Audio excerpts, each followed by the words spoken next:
नरेंद्र मोदी की कहानी शुरू होती है गुजरात के एक छोटे से कस्बे वडनगर से। यह कस्बा अपनी सांस्कृतिक धरोहर और ऐतिहासिक महत्व के लिए जाना जाता है।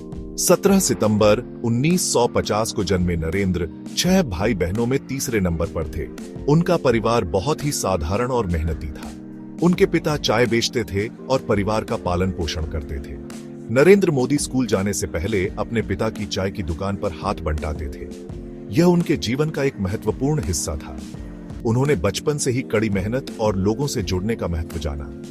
वे हमेशा अपने समुदाय की सेवा में तत्पर रहते थे। बचपन से ही नरेंद्र का रुझान अध्यात्म और समाज सेवा की ओर था। वे अक्सर ध्यान और योग में लीन रहते थे। 8 साल की उम्र में ही वह राष्ट्रीय स्वयंसेवक संघ यानी आरएसएस से जुड़ गए। यह उनके जीवन का एक महत्वपूर्ण मोड़ था।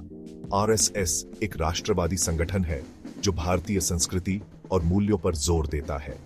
यहाँ उन्होंने अनुशासन और देशभक्ति की शिक्षा पाई। इससे उन्हें देशभक्ति और अनुशासन की मजबूत नींव मिली। ये उनके व्यक्तित्व को और भी निखारने में सहायक साबित हुआ। नरेंद्र एक होशियार छात्र थे और अपनी वाद विवाद कला के लिए जाने जाते थे। वे हमेशा अपने विचारों को स्पष्ट और प्रभावी ढंग से प्रस्तुत करते थे। उन्होंने वडनगर से ही अपनी स्कूली शिक्षा पूरी की, जहां उन्होंने अपने शिक्षकों और सहपाठियों के बीच एक अलग पहचान बनाई और अक्सर नाटकों और वाद विवाद प्रतियोगिताओं में भाग लेते थे। यह उनके आत्मविश्वास और नेतृत्व कौशल को बढ़ाने में मददगार साबित हुआ। बाद में उन्होंने गुजरात यूनिवर्सिटी से राजनीति विज्ञान में मास्टर डिग्री हासिल की। यह उनके शैक्षिक जीवन का एक महत्वपूर्ण अध्याय था। उनके शुरुआती अनुभवों ने उनकी कड़ी मेहनत और समुदाय की शक्ति में उनके विश्वास को आकार दिया। यह उनके भविष्य के नेतृत्व की नींव बनी। स्कूली शिक्षा के बाद नरेंद्र मोदी का आरएसएस के साथ जुड़ाव और गहरा हो गया। वह संगठन के लिए पूर्णकालिक कार्यकर्ता यानी प्रचारक बन गए। इसका मतलब था अपना जीवन आरएसएस की विचारधारा और समाज सेवा के लिए समर्पित करना। उन्होंने पूरे भारत की यात्राएं की और अलग अलग पृष्ठभूमि के लोगों से मिले। उनके संगठन कौशल और समर्पण को जल्द ही पहचान मिली। संगठन में उनका कद बढ़ता गया और उन्हें और जिम्मेदारियां दी जाने लगी।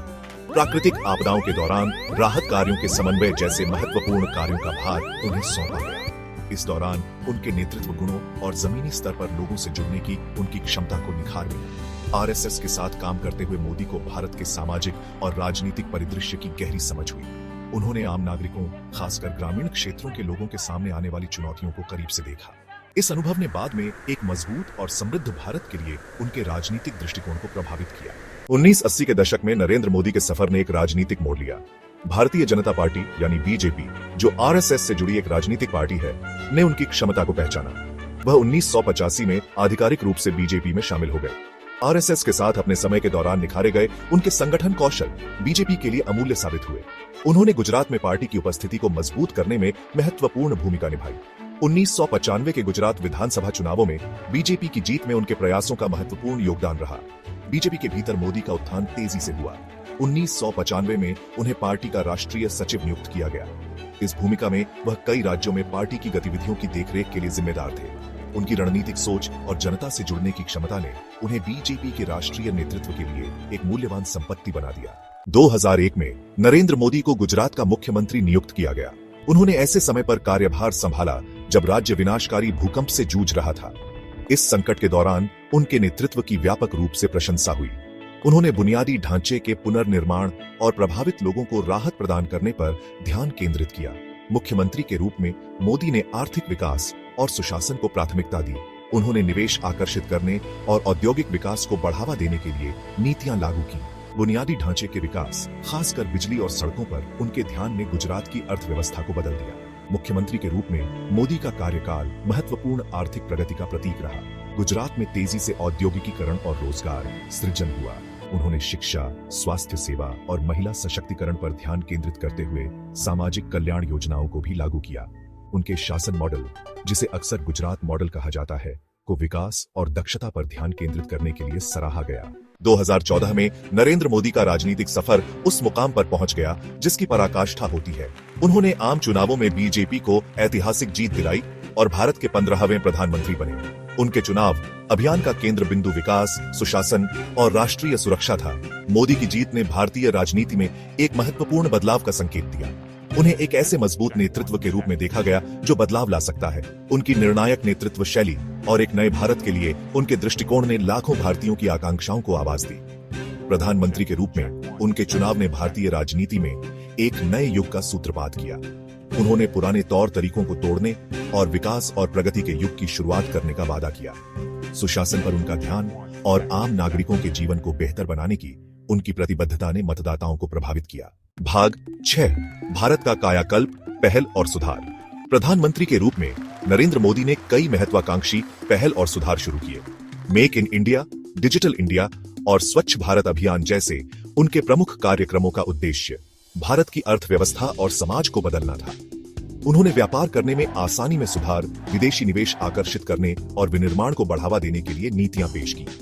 डिजिटलीकरण और प्रौद्योगिकी पर उनके ध्यान का उद्देश्य नागरिकों को सशक्त बनाना और सेवा वितरण में सुधार करना था।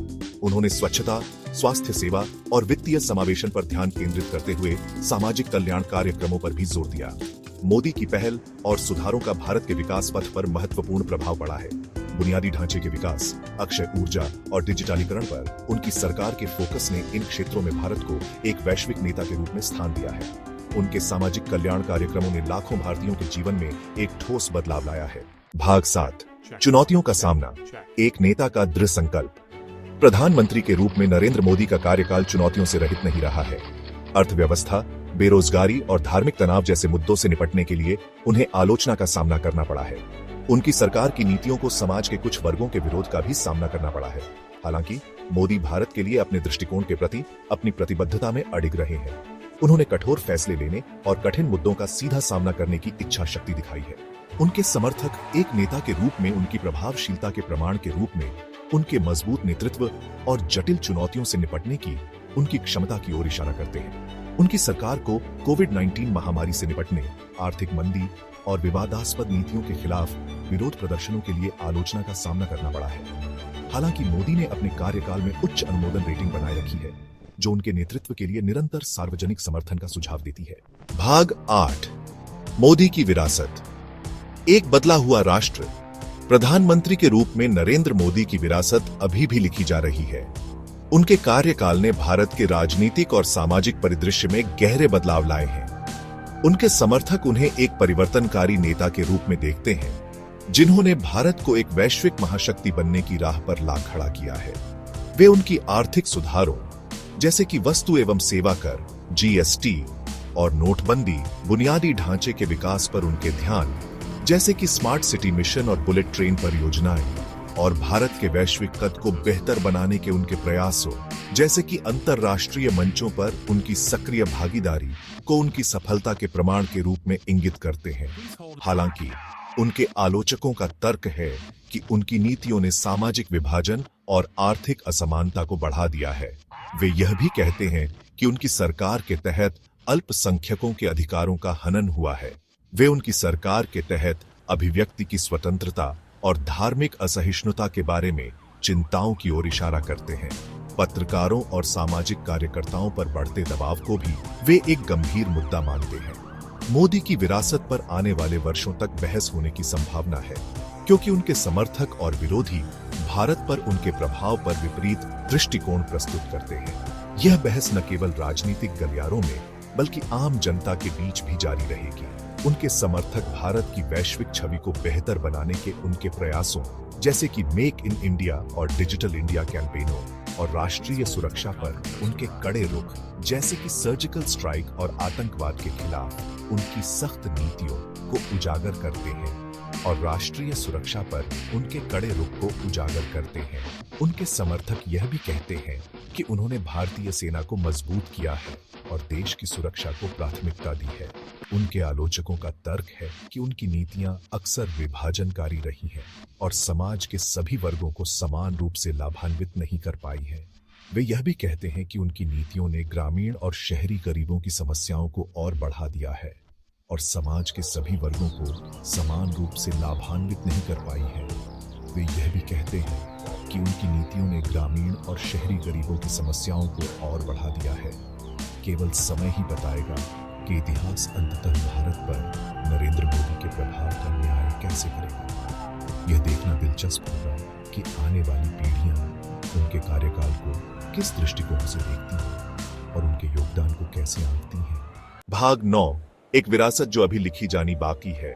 एक चाय विक्रेता के बेटे से भारत के प्रधानमंत्री तक का नरेंद्र मोदी का सफर महत्वाकांक्षा, दृढ़ संकल्प और राजनीतिक कुशाग्रता की एक उल्लेखनीय कहानी है। उनका प्रारंभिक जीवन संघर्षों और चुनौतियों से भरा था, लेकिन उन्होंने कभी हार नहीं मानी। अपने परिवार के साथ बिताए गए समय और चाय की दुकान पर काम करने के अनुभव ने उन्हें जमीनी हकीकत से जोड़े रखा। उन्होंने भारतीय राजनीति पर एक अमिट छाप छोड़ी है, जो मजबूत नेतृत्व और विकास पर ध्यान केंद्रित करने का युग लेकर आई है। उनके नेतृत्व में भारत ने कई महत्वपूर्ण विकास परियोजनाओं को पूरा किया और अंतर्राष्ट्रीय मंच पर अपनी स्थिति को मजबूत किया।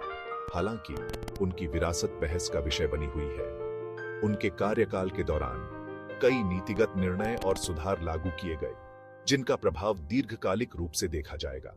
जहां उनके समर्थक उन्हें एक परिवर्तनकारी शख्सियत के रूप में देखते हैं, जिन्होंने भारत को वैश्विक मंच पर पहुंचाया है, वहीं उनके समर्थकों का मानना है कि उन्होंने देश को एक नई दिशा दी है और कई क्षेत्रों में सुधार किया है।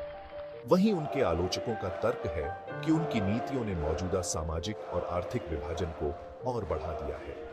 उनके विरोधियों का कहना है कि कुछ नीतियों ने समाज के कुछ वर्गों को हाशिए पर धकेल दिया है और असमानता को बढ़ावा दिया है। केवल समय ही बताएगा कि इतिहास अंततः भारत और उसके लोगों पर नरेंद्र मोदी के प्रभाव का न्याय कैसे करेगा। उनके निर्णयों का प्रभाव आने वाले दशकों तक महसूस किया जाएगा।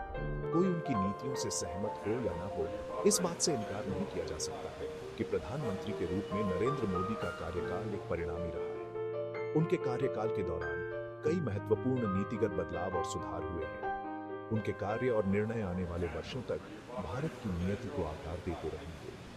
शिक्षा, स्वास्थ्य और तकनीकी क्षेत्र में उनके द्वारा किए गए सुधारों का प्रभाव आने वाली पीढ़ियों पर पड़ेगा। केवल समय ही बताएगा कि उनकी विरासत के अंतिम अध्याय में क्या होगा।